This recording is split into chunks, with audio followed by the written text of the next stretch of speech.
Ladies and gentlemen, welcome to a brand new edition of Pod by the BAE, proudly presented by HomefieldApparel.com. Make sure you go to HomefieldApparel.com for all of your college football needs. Quite frankly, they've got great shirts, hats, socks, bomber jackets, hoodies. It's cuffing season. It's Christmas season. Let's use, if you want discounts and awesome stuff, use the code BAE25 for 15% off your first order at HomefieldApparel.com or use our affiliate link in the description. I'm your host, Nathan Bond, joined alongside me, Seth Varnadore, and a little switch up tonight, Anthony Vito joining us on the show because Robert Steig's real job sent him to South Carolina of all places. Gross. Sounds very exciting. I'm very happy to be here. Yeah, not in South Carolina. Yeah. No offense to Seth, who played college ball in South Carolina for a little bit, but nah, screw them. Rip. Yes. So obviously, massive game for USF coming up this week at Memphis. Obviously, clearly lost a little bit of its luster after the Tigers dropped just a doozy of a game against UAB and interim head coach Alex Mortensen getting his first career win after the firing of Trent Dilfer, brand new quarterback, and they beat Memphis. But do want to kind of look back at this USF homecoming, the announced crowd of 49,000, 45,000. Sure. That's definitely there was definitely 49,000 people there. Don't look that up. But USF wins homecoming against Florida Atlantic 48-13 in a game where they kind of dominated and then farted around a little bit and then really stepped on their throat. No turnovers for the Bulls. I think that's the fun part. Outside of everything else, I think being able to just not turn the ball over after the last few weeks is a step in the right direction for the Bulls. Without Chaz Nimrod, who is nursing an ankle injury, who will miss the Memphis game. So he'll hopefully be back after the bye. Keyshawn Singleton, 5 catches, 69 yards. Jeremiah Koger continues to be otherworldly as a true freshman. 4 for 90 and a touchdown. Seth, what did you kind of see from this FAU game that you liked, didn't like, want to see more of going forward in the future? Well, I thought it was one of those games where even though it was tight at halftime, it never felt like it was that close. Like you said, USF got up, and it looked like they were kind of primed to just blow the game open early. And just for whatever reason, weren't able to kind of put the hammer down until the second half, which they've done a lot this year. I'm sure we'll discuss that. But I think one thing that you have to like is, FAU came in being pretty explosive, and you really kind of held their offense down. You made them dink and dunk down the field, which got them into some fourth and shorts where they converted a ton of fourth downs. But, explosive play rate, 6%. If that's what you do, give up every game, you're in really good shape. So I thought the defense played well, but what had been a pretty pesky offense a little bit, and then offense sputtered a little bit here and there, but, did enough to kind of blow the game open and get the win. So I think you got to be happy with that, plus a little bit cleaner in terms of no turnovers, a little penalty at the end that got your coach upset, but other than that, pretty clean game. And like I said, I think just the defense being able to kind of just go out and kind of stifle a decent offense is nice to see. They had 4 yards of play, 9th percentile, 34% success rate, 16th percentile. So you really just snuffed out FAU's offense. Yeah, and Vito, you were there in person in the stands. What were, vibes-wise in the stands, and then what were you seeing kind of in person live that, I don't know, it's a fun little experience. It's a little different view from where I'm at in the press box. watching these games. Yeah, I mean, so it said 40,000, and we, are a little skeptical. I took photos. The entire lower bowl was packed. I mean, the student section was packed out. They were trying to find room. Both sides were packed out. The end zone that I'm normally in, which is opposite the student section, that's generally where you're not going to have a lot of people. But it was a full game, and I mean, everybody kind of came out. I mean, we had full on the recruiting end as well. From our perspective, it just looks like USF can turn that gear on when they want to, and sometimes they wait a little bit before we're going to hit the pedal to the metal. I mean, no turnovers. They got an interception in the second half. I mean, FAU, even when they got within, so they got the field goal to end the half. They come back, get the touchdown, the first scripted drive. They're within 8. Didn't feel that bad. USF got a 3-and-out initially, and it was like, okay, is FAU going to do this? And then the defense said, no, we're going to put the clamps down. And then they scored quickly straight after that. The team looks fast, and the last 2 games that I was at, just especially on the lines, they just look bigger. On the offensive defensive lines, on the teams that they are playing. I mean, FAU and Charlotte the last 2 games, and then South Carolina State, they are just bigger. It's almost like watching a Power 4 team against a Sun Belt or American team. I know it's FAU and Charlotte and South Carolina State. Memphis is a whole different beast, but that's the one thing that I'm noticing. They're faster, they're bigger, and they're just wearing down teams. And no matter how far they go down, it just feels like they can get to that gear if they need to. It's almost like they collectively go, okay, we're done farting around. We're going to make this work. And then lo and behold, Jeremiah Coger's out there somewhere just like, yeet, there you go. Skip a tackle, Right. Go ahead and make it work. So I wanted to bring something else up because this is something that I thought was very fascinating. Do you want to know the last 3 games, the fourth quarters that the USF Bulls have put together? Oh, yes, please. So I'll just do this real quick. FAU, touchdown, field goal, which was a touchdown and then got called back, so they just kicked the field goal. UNT, touchdown, end of game. Charlotte, touchdown. Okay, sorry, interception first. Touchdown.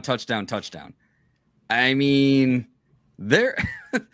If we're saying, like, when you're looking at teams who need to close, Golish's squad is doing that. I mean, touchdown after touchdown, they're putting down the points. It doesn't matter how big they're up. It's just they're wearing down teams. That's what I noticed. This is pretty exciting stuff for the past 3 years. Yeah. I mean, compared to where this team was defensively for basically the entirety of, honestly, like Seth's tenure with the blog, it's nice to see that this one has a pulse. You mentioned, FAU goes down and scores a touchdown on their opening possession of the second half. These were their next possessions in the second half: punt, interception, turnover on downs, game.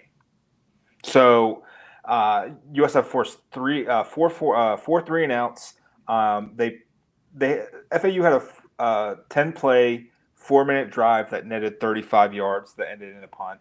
They had a 9-play, 34-yard drive that ended in an interception. Like, it was taking literally all of their might to move the ball 10 yards. And I think that was what was super impressive for me, because you hear about what this offense can do, the FAU offense, and they can be explosive at times. Nothing. USF was super comfortable, kind of 2 high shell, 1 high single cover. Like, they mixed it up quite a bit, and they were really effective. I think the thing that kind of stands out to me, I was super kind of worried about the secondary this season. I think, Seth, we kind of went through that position by position breakdown. Worried about the running backs, worried about the secondary. Can they do it kind of long term? So far, so good. You have James Chenault, who's been a stalwart starter as a sophomore. Jarvis Lee's kind of finally found his footing, and he's been great at the nickel. Even Jalen Stokes is getting more run with the first team than he has in quite a while. I think Tavin Ward lays the lumber like nobody's business.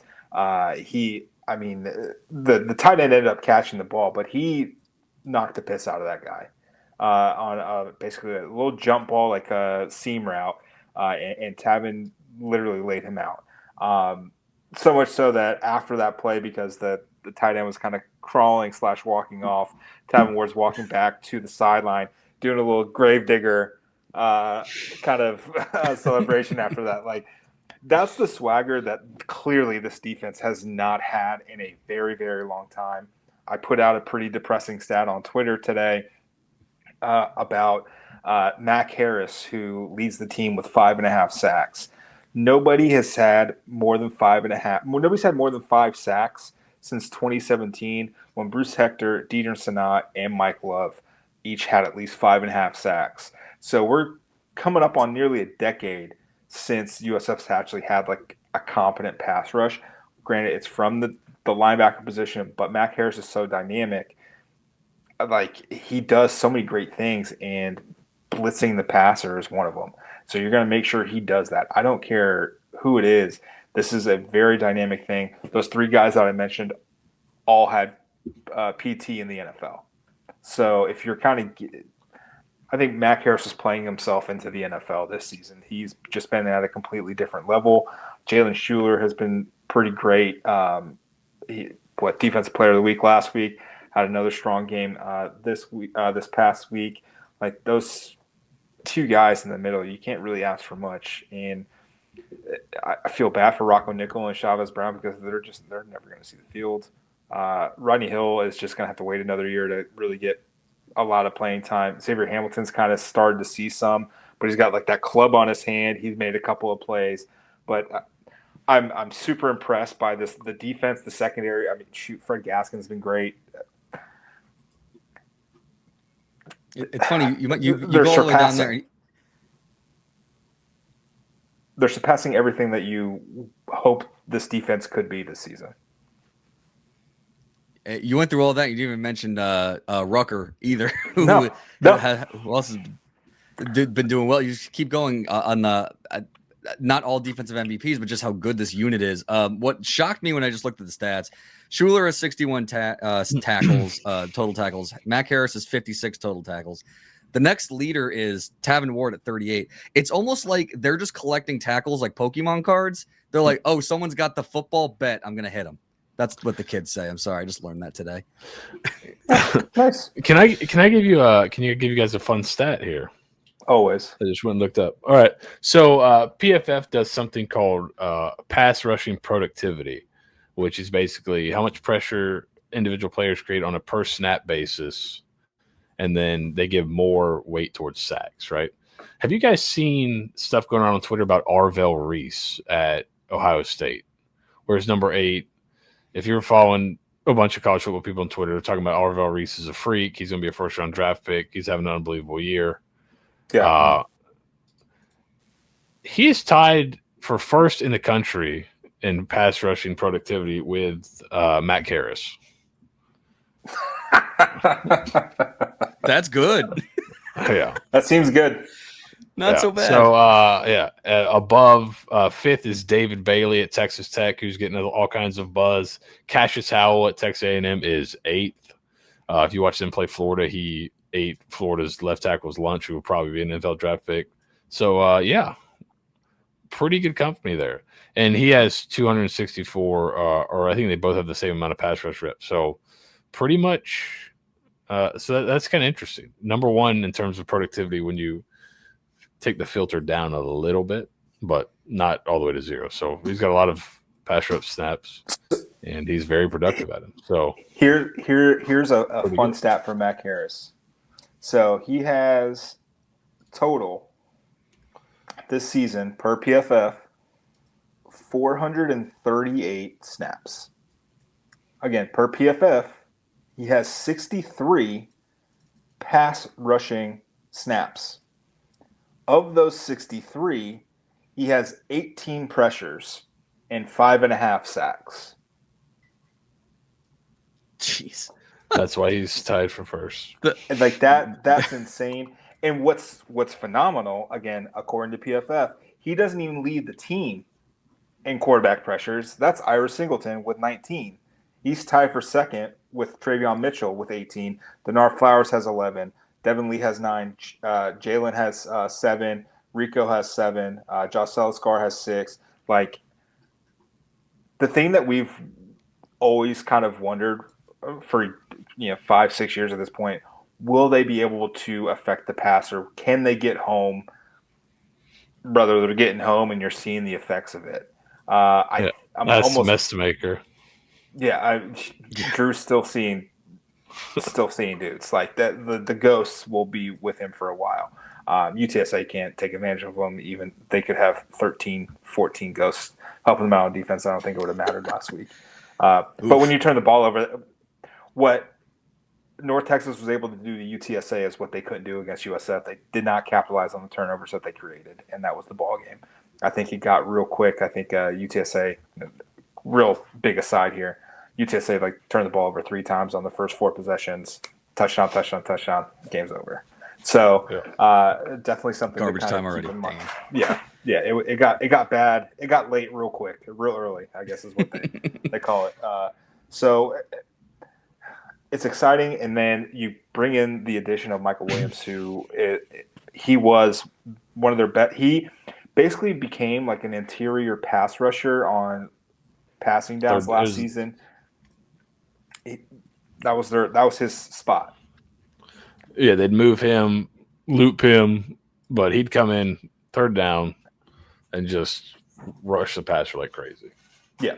So now you're adding a guy who's very good at that particular part, and to a defense that will need it in the long run. I'm excited to see kind of what they can do moving forward. Now, as we move forward, that's the transition, ladies and gentlemen. That was pretty great. USF, yeah, there we go. USF will travel to Memphis on Saturday. It is a 12 p.m. Eastern start. That means 11 a.m. Central on ESPN2. They will take on the Memphis Tigers. Ryan Silverfield's been the head coach there for 4 seasons. He's 48-22. He's been there for 6. He was the offensive line coach under former head coach Mike Norvell. He's been there for quite a while. But the unfortunate thing for Memphis fans, at least, Brandon Lewis probably not playing Seth, and we kind of talked about it with Matt Infield in the Ponderosa, but Brandon Lewis is kind of much how Byram is the thing that stirs the USF offense. He is the guy for Memphis. What can you do when you kind of take a guy like that away, or at least he's compromised with an ankle injury? Well, we took a deep look into the stats and different things in the Ponderosa section. So if you're not a member, check that out. Patreon.com/Bay Examiner.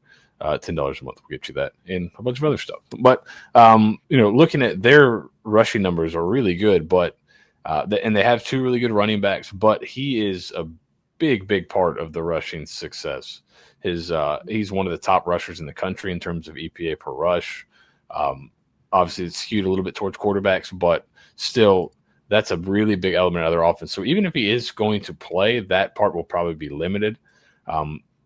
They're still very explosive outside, but if he's got to stay in the pocket, we just talked about USF's ability to generate pressure in a few different ways, and they also do a really good job of generating pressure, especially with those linebackers like Mac Harris, who's really good at rushing, by also dropping defensive linemen. So you're not having to rush like 6 guys to get pressure. You can rush 4 in a creative way and still get pressure.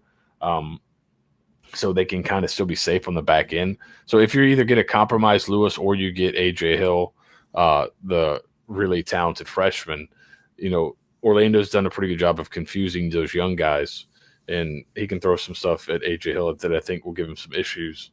And they're going to have to, I would imagine, rely on the running game a little bit more, just like kind of the straight running game. If Lewis is hurt, I don't think they want to run Hill a ton, because once he goes out, I don't know where you go next. But it may be one of those ones where it's a game you got to get, so we're going to be a little bit riskier. So we'll see, but I think it all comes down to stopping the run from the running backs, which will be a lot easier without the quarterback element to it. Yeah, and AJ Hill's no slouch. He was a highly regarded recruit coming out of high school.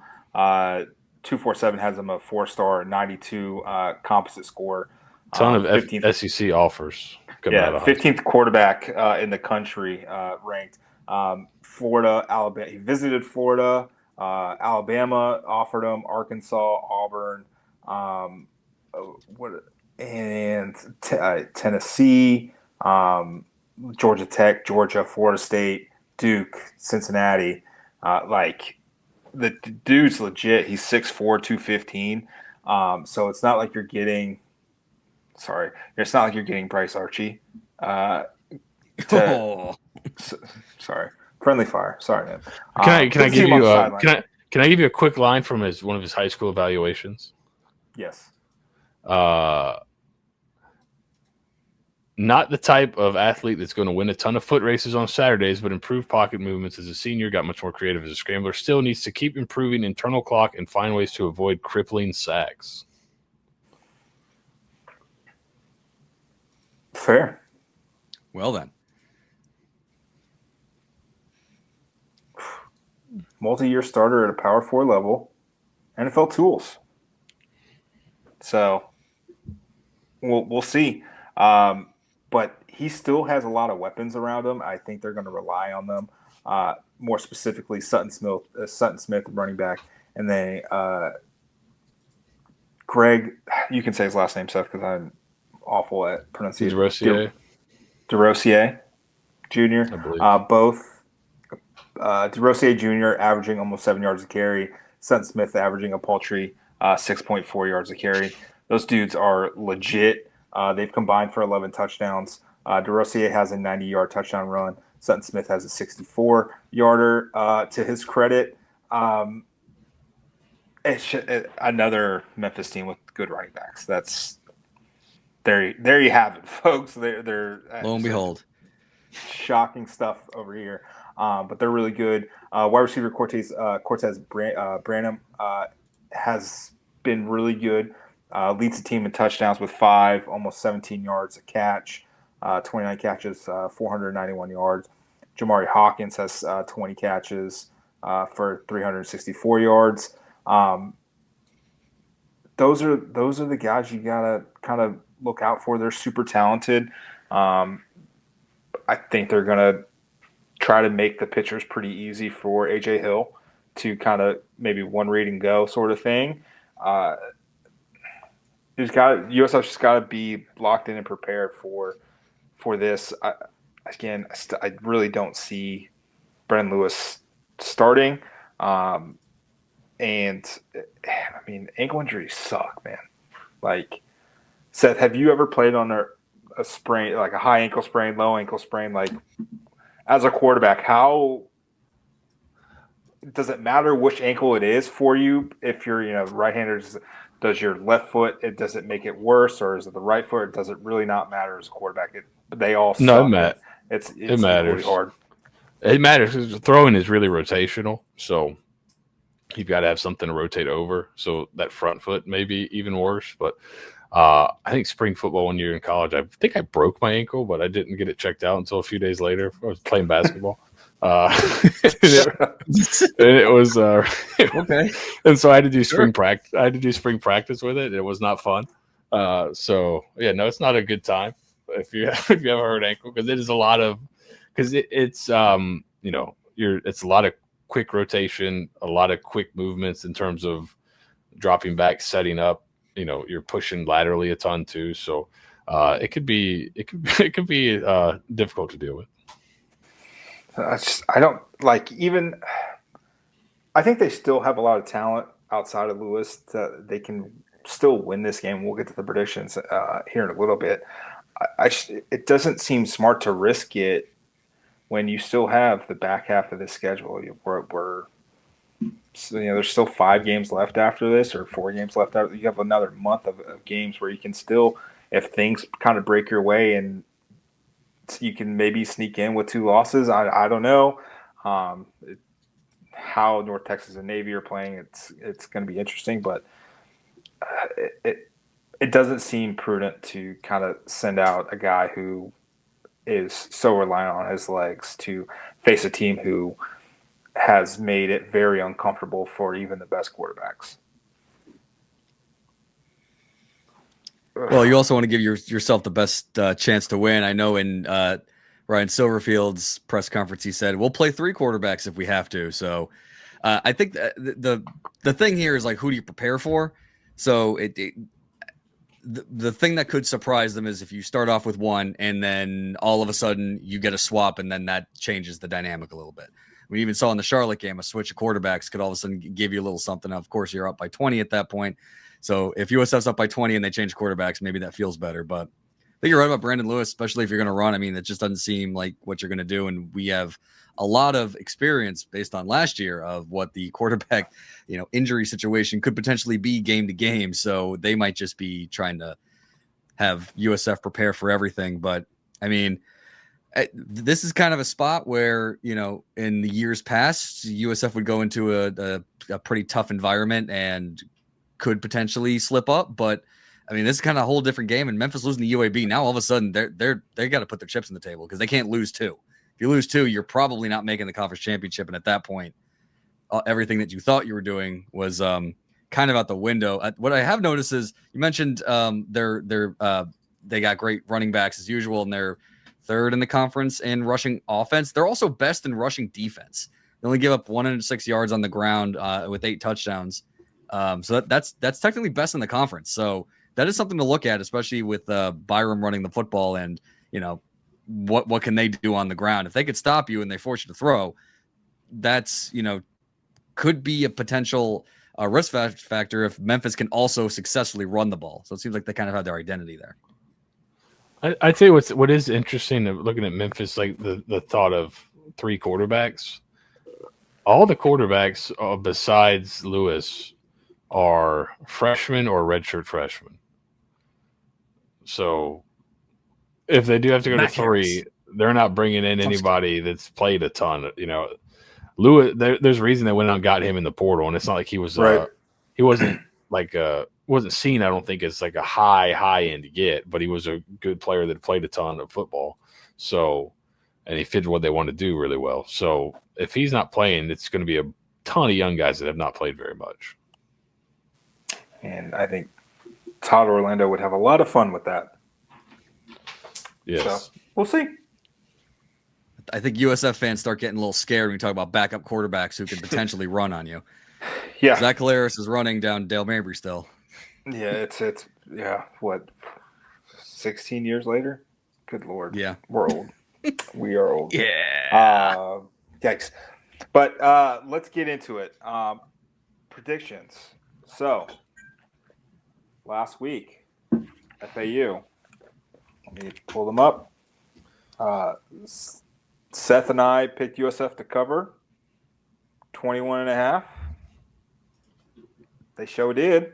So Seth moves on to 7-0 this season. I move to 5-2. Steve picked the over 72.5. Womp womp womp. He now goes to 5-2. Colin, as the guest picker, went team total over 47.5. Cashed it. Just barely, but cashed it. So good for last him. Last field goal, important to some. Oh, man. So, Seth, let's start with you. 7-0 record on the line. USF is a 5.5 point favorite. The over/under is 63.5. Where do you go here? Give me the Bulls. We'll lay the 5.5. Okay. I think even with Lewis playing, USF by touchdowns not out of the realm of possibility. Without him, I think it could get ugly, possibly. And we've talked a little bit about it, but the Memphis strength of schedule is really poor. It's bad. So it feels a little bit like the North Texas game where you kind of got to see – you don't really know what Memphis is yet, but they played a lot of bad teams and they lost to one last week. So kind of one of those things I'll pay to make Memphis prove to me they're really good. Right. So I'm going to take USF. Memphis is super talented, so it could be a tight game. I think their coach is pretty decent, so it could be a tight game, but I'm going to go with USF just with the possibility of that injury being worse than we think. And I would imagine if you see this number keep climbing as the week goes, that he ain't playing. So yeah, I'm right there with you. I think they're literal paper tigers. I haven't felt this strongly about something since 2 weeks ago with North Texas. They have not played anybody. We talked about it in the Ponderosa. Like Troy's probably the best team that they've played. Arkansas offensively is good, but their defense sucks. Was it Georgia? Was it one of the Georgia State, Chattanooga, Tulsa? Like they lost in to a conference. They've played some terrible teams. You lose to a UAB team that fired Trent Dilfer and had a new quarterback. Like that, you can't do that. You just can't. Like this isn't UCLA. Like firing, Deshaun Foster and Trent Dilfer are probably both equally god awful head coaches, but like, okay, we'll see. But I'm taking USF minus 5.5. Vito, guest picker.